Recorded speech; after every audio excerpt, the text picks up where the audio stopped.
পৃথিবীতে কত রকমের আশ্চর্য ঘটনাই না ঘটে, তার কয়েকটির খবর আমরা মাত্র পাই, কতগুলো খবর রয়ে যায় আড়ালেই। তবে এবারের খবরটি সত্যি অন্যরকম, যা জানলে আপনি নিজেও নিজেকে বিশ্বাস করতে পারবেন না।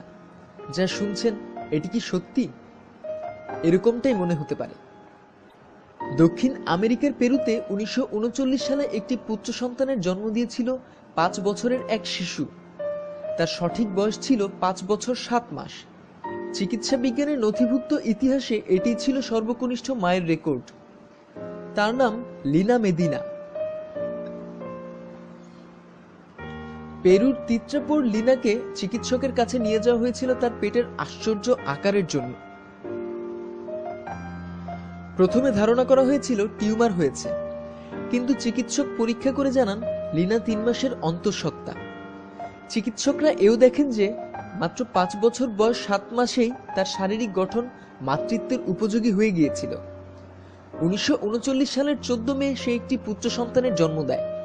তার নাম দেয়া হয়েছিল জেরার্দো। এদিকে জেরার্দো বড় হয়েছিল এটা ধারণা করে যে লিনা তার দিদি, কিন্তু জেরার্দোর বয়স যখন 10 বছর তখন কঠিন বাস্তবের মুখোমুখি হয় সে।